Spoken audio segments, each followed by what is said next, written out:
Well, Ken and Dave are, I guess, bye week for them. So instead we bring in Ron and John. That's a good rhyme there too, Ronnie. I think we have something going on here. Maybe we should take over for them permanently. So here's your weekly sports commentary. And Ronnie, let's start before we get into the great Bob Tucker celebration. And by the way, big feature story on SSP TV News. Make sure you check that out.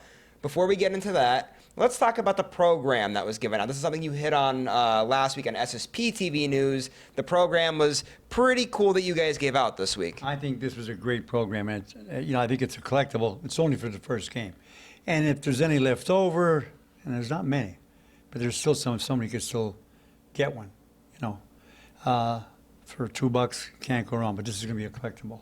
The 80th year anniversary dedication game to Harmon Geist Memorial Field. Now let's get into last Friday night. There was a big dedication to Bob Tucker, great player in the area. And for as great as a receiver he was in the pros playing tight end, I would have never guessed this, Ronnie. He never, ever, not once, ran a single route or caught a single pass at Hazleton High School. Not even in practice, because he was a center. Handled the ball, but never was thrown to. Until he got to college, they realized he had extra big hands, and he'd make a good receiver, and the rest is history. And now, obviously, you remember him playing football at Hazleton High School, and you said he played basketball. He goes on to Bloomsburg. Do you remember him playing at Bloom? Are there any memories from that? No, I really don't. I really don't have much of a memory of Bloomsburg, But I know he played, and he had a very nice career.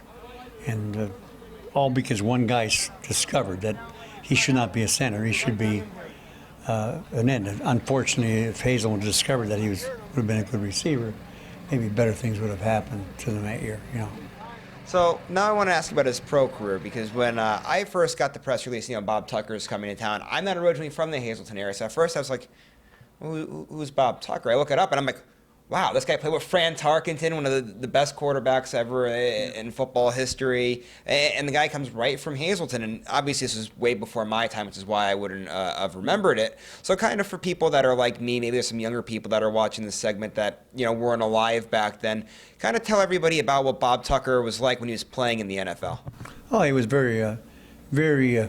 an excellent receiver. He set a record that stood for a long time for tight ends.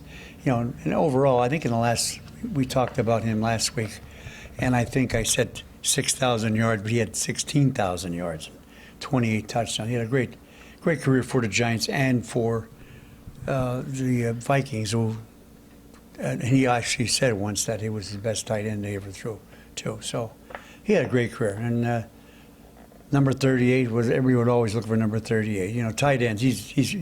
Tight ends never caught that many passes until he came along. But he had an excellent career. Unfortunately, he wasn't a Redskin. But what could I do about that? Nothing. And we also should mention, Ronnie, he was in the inductee, the first ever Hazleton area Sports Hall of Fame, the first class ever he was in. This year's our 15th induction, the 15th class. He was in the first class. Now, how could he not be? In the NFL for, I guess, 11 years, certainly he had to be in the first class. Yeah, he was. And like you were saying prior to we got on air here, he was somebody that he got there and he made it. We've had people from this area that they've had opportunity, they made teams, but he was the only guy from this area, correct, that ever actually was in the trenches week in and week out. He's the only one to ever make it here, and that's why there's a monument there. He's getting recognized at the stadium for that reason. Nobody else even came close to what he did.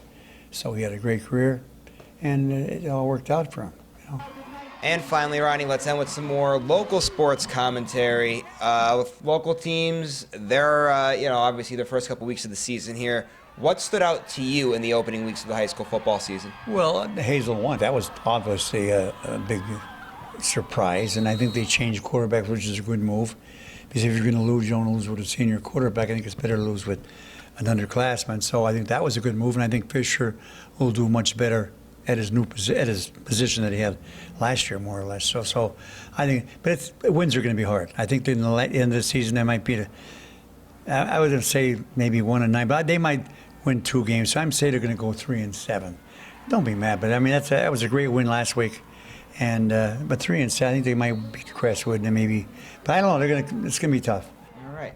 Well, Ronnie, it was great having you here. It's always a pleasure. I think we did a good job filling in for Kenny and Dave. yeah, Maybe we'll have to do this more often. So, even though we're on community and EPA news instead of SSP TV news, Ronnie, we still have to end it the same way. So, It'd be nice if I had a little more time to prepare. Yeah. Hey, That would be nice. let's end it the right way, Ronnie. Be a good sport and Stay loose.